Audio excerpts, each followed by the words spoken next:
syndicat national des pharmaciens algériens. Alors, on va parler du monde pharmaceutique ensemble, on va aborder plusieurs thématiques, plusieurs sujets.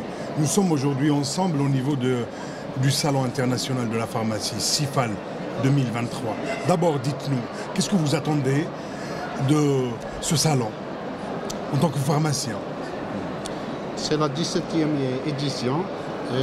On a eu l'honneur d'accompagner ce salon depuis sa constitution, depuis son lancement. C'est un salon qui n'a pas cessé d'évoluer. Il connaît de plus en plus de dynamique, plus de participants, plus d'acteurs. Et voilà, il a l'honneur de rassembler tous les acteurs du médicament, de la production, de laboratoires internationaux, les distributeurs, les associations scientifiques, professionnelles. Tous les acteurs du monde pharmaceutique. Tous les acteurs du monde. Et c'est un salon, comme je dis, qui n'a pas arrêté d'évoluer, de connaître toujours une meilleure dynamique. Donc, il y a pas seulement les exposants qui font connaître leurs nouveaux produits, leurs innovations, leurs initiatives. Il y a aussi des conférences, oui, des propositions. Oui, des conférences. Ça rentre pour nous dans le cadre de la formation continue, dans le cadre de l'information, des échanges. C'est très professionnel, c'est évolutif.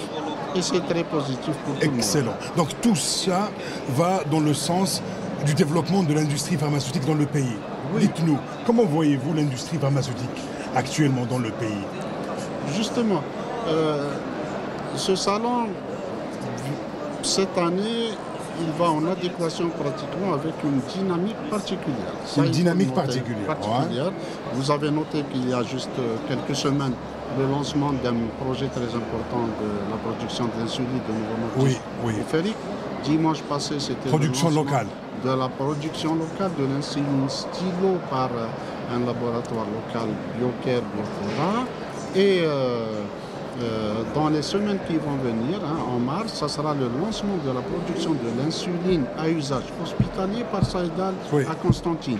En parallèle à ça, il y a plusieurs projets très importants et stratégiques qui vont être lancés, notamment concernant les malades atteints du cancer. Il y a pas moins de 6 projets, dont celui de Saïdal en partenariat avec un grand laboratoire sud-coréen, qui vont connaître leur lancement donc, cette année, en 2023.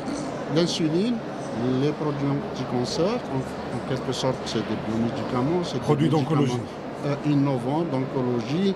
Ça pèse sur le budget de l'économie de la santé. Ça permet de réduire la facture d'importation. Mais surtout, ça permet de rationaliser, de réduire. Mais pour nous, avant tout, la production nationale, c'est un gage de disponibilité régulière, mais aussi d'indépendance.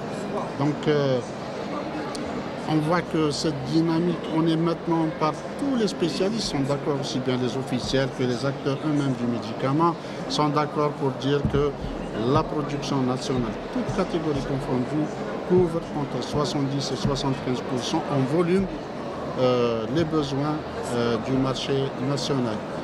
Quand on voit que dans certains pays très forts dans le monde, qui sont très avancés sur le plan de l'industrie pharmaceutique, du développement économique en général, souffrent pour avoir du paracétamol, de l'amoxicilline. C'est des listes allongées de 300 à 350 médicaments sous tension, bien en rupture. Je pense que chez nous, grâce à cette production nationale, on est arrivé quand même à satisfaire l'essentiel des besoins. On était, oui, effectivement, à des listes très allongées de 100, 200 médicaments rupture ou tension. Il reste encore des médicaments qui manquent aujourd'hui. Sans exagérer. Oui, on est passé en quelques semaines d'une liste de une cinquantaine de DCI. Maintenant, on est à peine entre 20 à 30 médicaments. Magnifique. Donc, à la bonne heure. C'est une satisfaction. Il y a aussi des mécanismes de suivi. Parce qu'il y a de la distribution à tous les niveaux, depuis la production, depuis l'importation, il y a des programmes d'importation, des programmes de production, On ne dit pas que tout va bien. Il y a des problèmes d'approvisionnement à l'international. Il y a une tension sur la matière première. Il y a des augmentations des prix. Il y a l'augmentation du prix du fret, du transport par avion, il y a plusieurs etc. facteurs. Oui. En fait. Chez nous, parfois, les producteurs trouvent des problèmes pour respecter le programme de production. Mais il y a un cadre de coordination. Il y a un cadre de coordination assuré par le MIP, le ministère de l'Industrie pharmaceutique, avec tous les acteurs, y compris ceux qui sont sur le terrain, ceux qui font face aux malades. Je parle des pharmaciens d'officine et du SNAPO. Nous-mêmes, on a délégué 2 membres du Bureau national qui sont en contact journalier, aussi bien avec les labos, les grossistes et le ministère de l'Industrie pharmaceutique, avec l'inspection générale, avec la direction de la veille stratégique, et nous sommes membres de l'Observatoire et nous activons réellement. Nous sommes présents sur le terrain et nous signalons en temps réel toute anomalie, toute insuffisance, toute tension au service du ministère de l'Industrie pharmaceutique. Ça nous permet d'anticiper, ça nous permet de régler les problèmes de manière plus rapide et de faire durer les tensions le moins longtemps possible. Quand il y a la conjugaison des efforts en fait, de tous les acteurs, ça permet non seulement de régler les problèmes de rupture, mais aussi de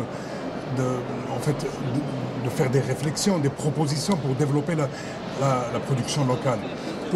Vous dites que l'objectif aujourd'hui est d'atteindre 70% des besoins. On peut même exporter, on peut penser à exporter. C'est pas du tout exagéré, surtout pour les produits innovants. Oui. Ces produits anti-cancer, l'insuline, parce que les besoins effectifs ne sont pas énormes. Or, les projets développés, surtout pour les produits anti-cancer et les biomédicaments, permettent de produire des quantités importantes qui dépassent les besoins locaux. Et donc, ça permet réellement d'exporter ces produits parce qu'il y aura un excédent, il y aura des possibilités de produire plus que les besoins dont on a besoin localement. Vous êtes optimiste, M. Belhambré? Je suis très optimiste. On l'a toujours été par rapport à tous les projets que nous avons eu à accompagner et nous avons contribué justement à la réussite de tous ces projets qui relèvent de la souveraineté nationale, qui sont stratégiques pour notre pays, aussi bien dans le cadre de la sécurité sociale, le tiers payant, système Chifa, la réussite de la production nationale, la réussite de la promotion du médicament générique, la réussite de l'application du tarif de référence. Je pense qu'on peut être fier de la contribution des pharmaciens d'officine à la réussite de tous ces projets stratégiques pour notre pays et que nous qualifions de souveraineté nationale.